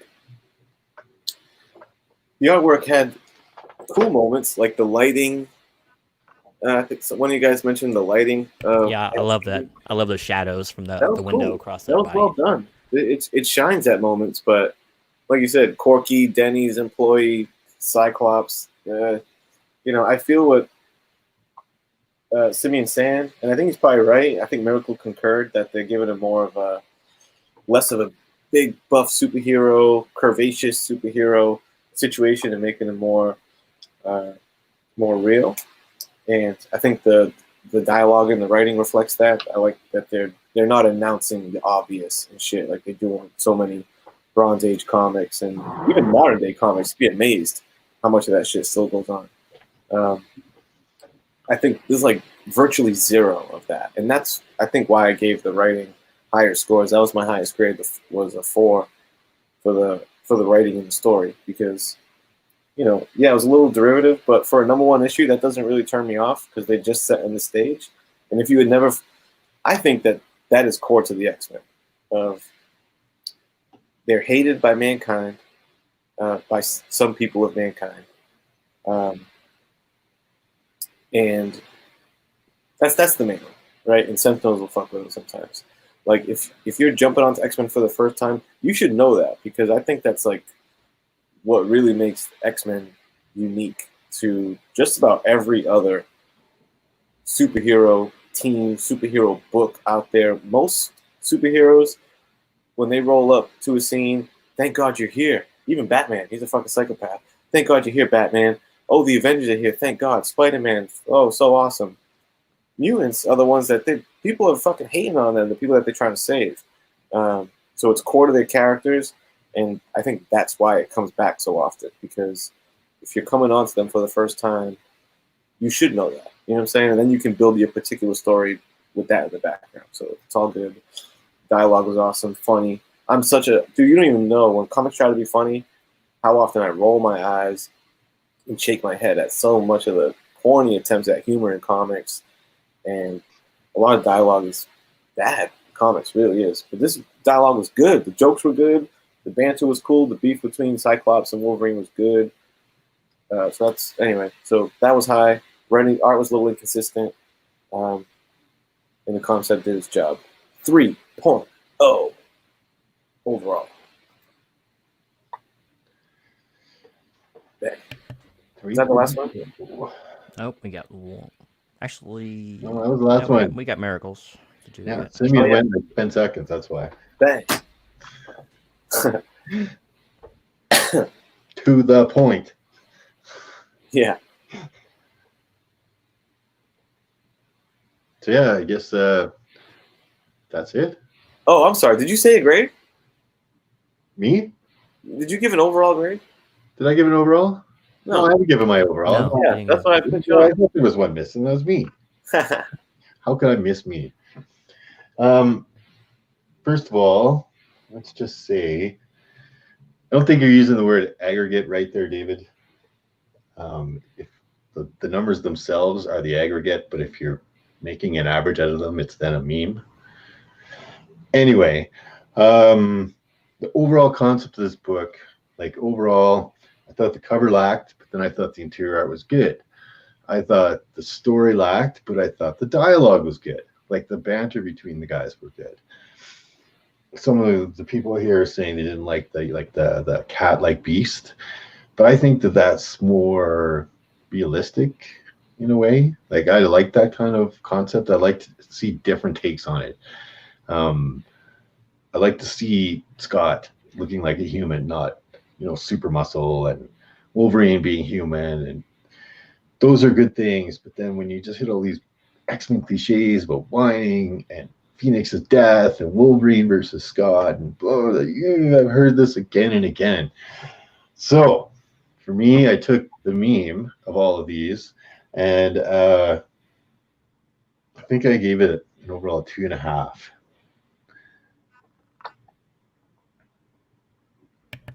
That's a good grade. Same one I gave it, so that makes it good. Yeah, it's about a 2.5, guys. It's not the best, but like it didn't throw me so far off. Like based on Unruly's recommendation, I think I will buy the rest of them and see if I can get. There was 24 Unruly. Correct. So that's 2 years worth, right? I mean, that's not a hard run to put together. Yeah, true. Right, like 24 issues. And is that the whole run in that Omni, Simian? Yes. Yeah, so you can get it all in one Omni. well, you can get it Omni too, right? I like to buy the comic issues though. I'm not a big trade guy.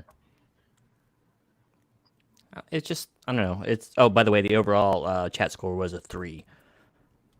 Oh, just a little off. That's the only one I missed tonight. Well, I missed Just a little on off from the right concept. score, Chad.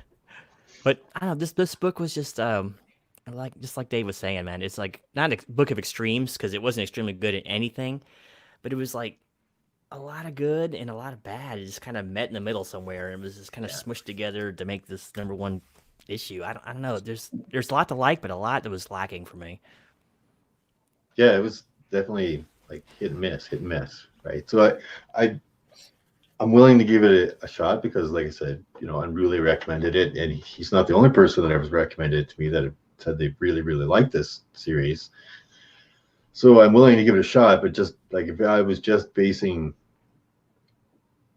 everything just on buying that one X-Men, if we went back to 2003, right? Went back to 2003 and I bought this off the rack, I'd be like, right? Like right away after reading it, I'd be like a little bit, okay, I'll give it issue #2, but some stuff better happen. Right? Was this the period when emo was getting big? Is that why they were acting like this in the book? I don't know. I'm old, so I forget these things. It was 2003, wasn't it? 2004. 2004. So they had they had email for like almost 10 years by that point. No, emo, not email. Oh, emo. I thought you were like email. So they sending emails. So that way they're asking like this. So they getting like some online fights, Twitter fights. He didn't check his AOL. That was the problem. This is why the whole heat started between Scott and Logan. What, are they fucking emailing or something? Miracle's raging on email. Emo. That's the next mutant superpower, super trolling ability. That's right. I already have that ability. Yeah, there's some good ones out there. I am not a troll. I don't like that. So there it was, X-Men #1. So I'd say, well, other than the outlier of Unruly making the 5 there, I think we're all almost in agreement. I mean, we got 2.5, 3.0, 5, and a 2.5. Yo, so. Somebody gave the cover a 5, right? Who? No one gave the cover a 5. I thought someone gave the cover. Somebody gave. Everyone gave the cover. Alex Big Blue gave a 5 to something. Yeah, it was him. Alex Big Blue gave a 5 to the cover. I'm gonna be like, must be a Wolverine. I meant to ask him about that. I say the highest score on the cover was me, and that was a 2.5. So yeah. Surprised. That's really surprising. This looks like maybe they can pass this off as a variant. But for a team book, a #1 team book, get that fucking team on this cover ASAP, dude. Come on, man. At least show them reflected in the claws or something, like a la McFarlane Hulk or something. Weird decision. Like right away, I'm thinking it's Astonishing Wolverine, right? Yeah, strange, very strange. Maybe it's just running out of time. Shit, spent so much time on the interior. I gotta. Yeah, let's steal a panel. Did you see that, Miracle? That it's one of the panels. Yeah, I did actually notice. It was kind of Yeah. I didn't notice that until you pointed Hey, out. remember that panel you did? Let's just put that shit on the cover, dude. Maybe he didn't even know. Maybe the issue came out. And he's like, "What the fuck? What happened to my nice cover that I drew? Mm-hmm. Put that panel in there." Oh yeah, this that Yeah, great Like one. giant Have you size ever X-Men seen number this- 1, the whole team.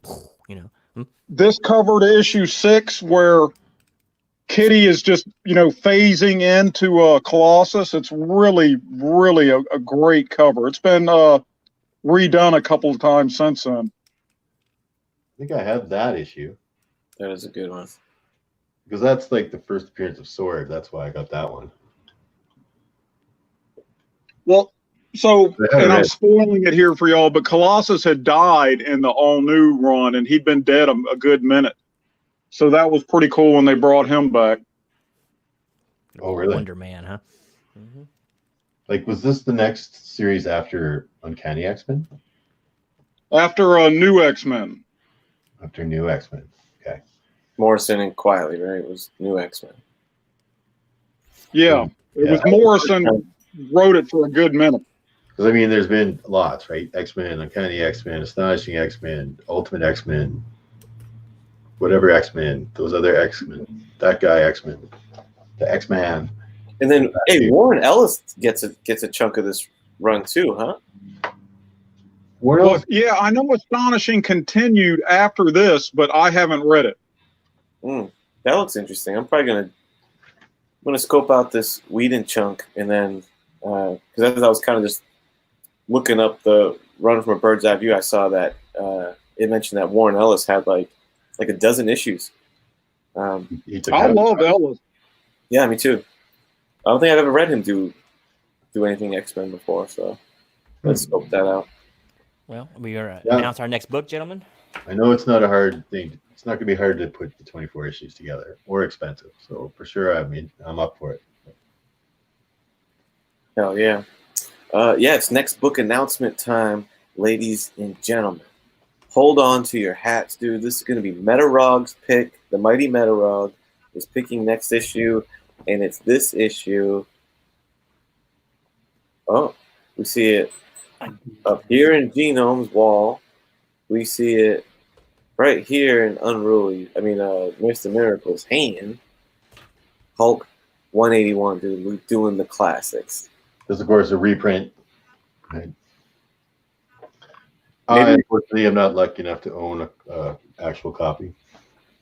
If we really try and coax him, do you think we can get Metarog to use his OG first print issue as he talks about the art and the panels and just have him fucking go through?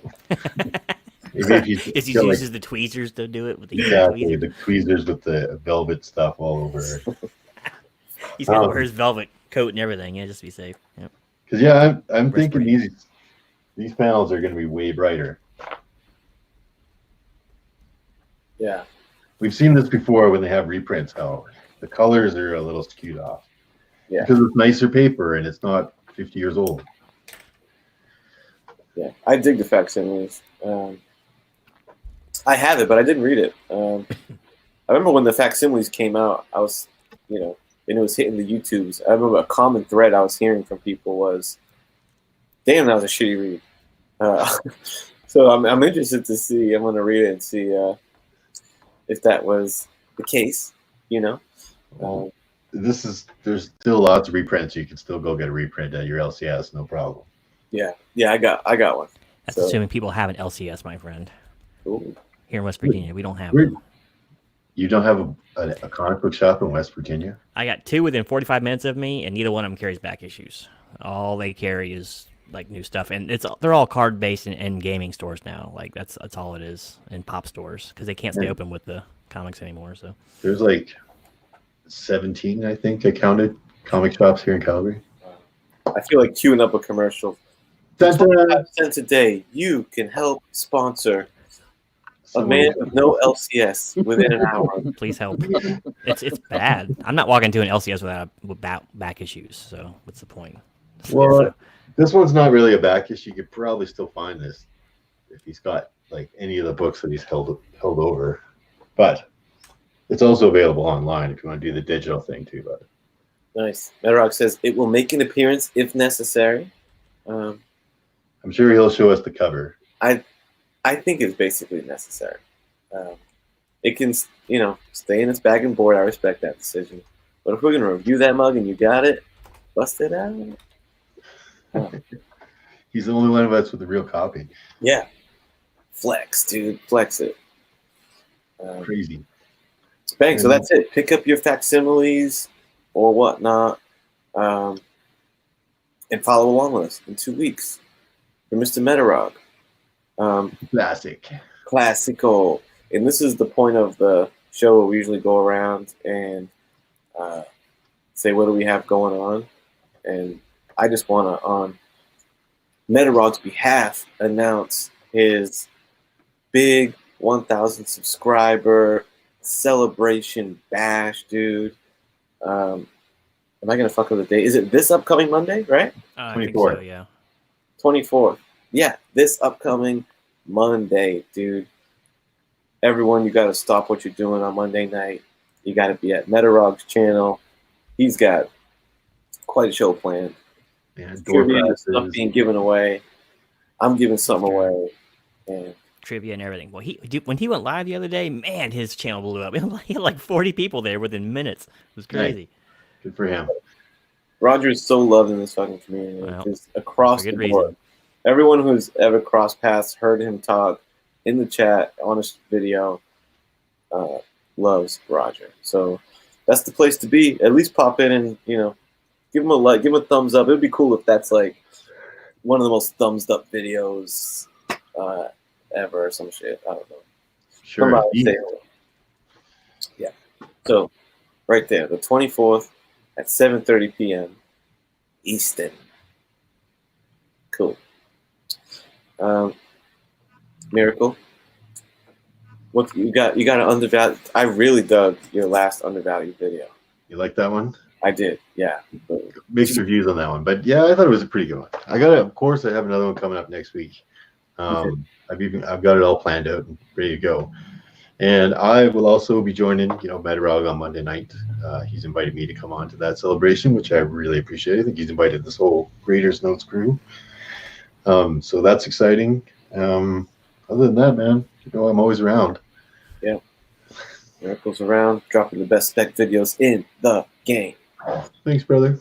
You got it, man. Guest of honor, Simian. What's cooking in your world, man? Anything you want to bring up or shine a light on? I'm not going to get home this weekend. I got to do some shit Saturday, so I'll be going home next weekend. So it'll just be a haul video, but I have, for the first time since 2005, purchased some original art that will be on my next haul video. 2 FF pages. Wow. Whoa. Kirby FF pages? No, No, not even close. Not even close. But they're both very well done. Oh God, I'm trying to think. One of them is the artist that he did not the original NYX series, but the next one, and it's got Black Panther in it. It's like it's 2 half splashes diagonally across the page. It's really nice. Cool. And the other one's just generic thing duking it out with somebody. Cool. Did you get a deal? Sounds fine. I actually talked the guy down on the Black Panther page 20%. Nice. Hell yeah. Man, I was bidding on a Kirby piece, little Kirby Thor that was up on eBay. I had to drop out at 2,600. Yeah. Dude, listen, when I was in the game, you could get a modern Kirby, like Fourth World stuff, for about that much money. For about 2,600? Yeah. Each. Yeah. It's crazy. Yeah, this was it wasn't a comic book. It was just like a little one-off sketch he had done for someone. Yeah.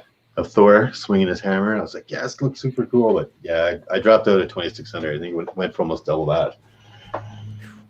Yeah. For Kirby, dude, you're gonna pay a G for a sketch on a napkin at this point. Yeah. For the signature, man. I know the most elusive signature. There is no certified Kirby signature. No, he died before CGC was around. But even was there any kind of signature authentication from whether it just be a COA or something? Yeah, no, actually there When was Kirby was alive? CGC originally would do authentications, and it came on a red label, I think. And then CBSC does it now.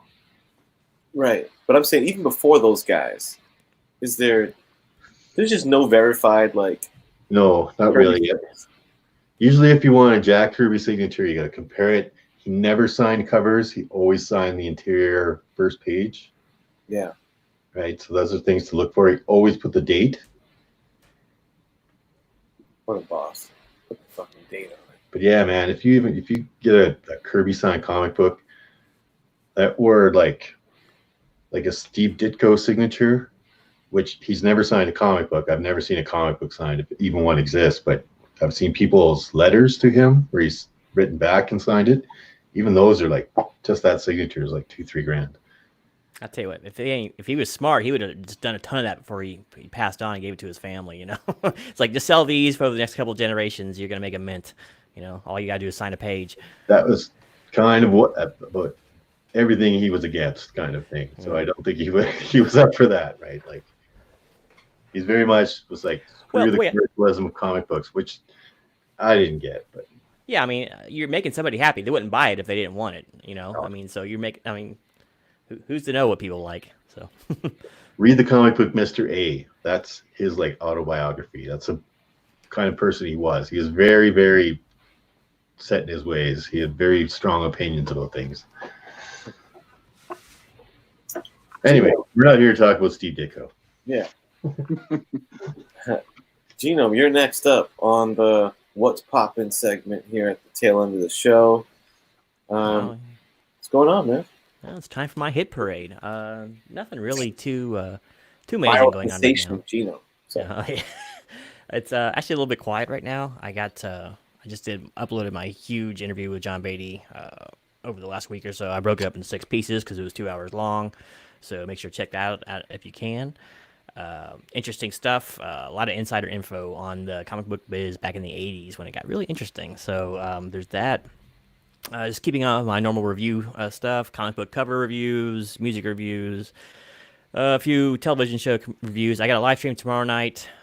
Should be on my channel. Yeah, it should be on my channel. We're going to do a couple of other streamers. We're going to get there and talk about our favorite horror characters. So that could be interesting for those who like that sort of thing. So we got to pick our top 3 characters and explain why we like them. So Emma Frost is on my list. She's one of the best horror characters.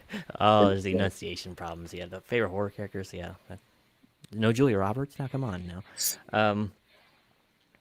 But, I mean, other than that, just kind of the same old. I got some other irons in the fire. I reached out to some other people for other interviews, but, you know, sometimes it takes months for them to get back to me, if at all. So for every one I send out, or for every 100 I send out, I probably hear about 2 things back. So so right now, yeah, it's just kind of in a holding pattern right now. So, yep, but that's about it. Bang. There you have it. I don't know what's cut up on my channel other than I'm trying to time this shit right so that I can do the randomizer thing that assigns the 84 boxes Friday night so I can ship them out Saturday. So once we wrap up here, I'm going to grab a quick bite and then spend the last, hour and change of my evening trying to package them up. And tomorrow when I go home, I'm going to package them up. And hopefully I think should be able to get it all packaged up because I'd like to just drop them off Saturday. So thanks everyone who bought one. That was cool. I think you're going to be pleased with the heaters and the bangers and all the rest that's in there. So, man, I didn't even get a chance to bid on one. I didn't even get a chance. Yeah, man. I got there, they were all sold out. I was late to the party again. I was like, damn, oh well. It's a very exclusive club, Miracle. And this round I was very happy with my first one. This round looks twice as good. Yeah. Another one, really? I got one of the first boxes. It was sweet. And this one looks even better. But you didn't get a number 2. You didn't buy a second Oh, round. I was the first mofo that paid. I'm sure you were. Yeah, and I think that's objectively true too, because I think the key is fuck the, and it's just a different type. There's no offense to any boxes that do whatever, but I'm thinking, you know what? Fuck the scratch ticket model. And with me deciding not to have like the grand prize book that people go for, I was able to just elevate the level of quality in all the boxes. You know what I'm saying? And I think that's the right decision at the end of the day, you know? And yeah, dude, hot fire in there, and it's it's a win-win. So that's all for me. I think you got it right. Like, you make all the boxes a decent buy, so everybody's happy. Yeah, right.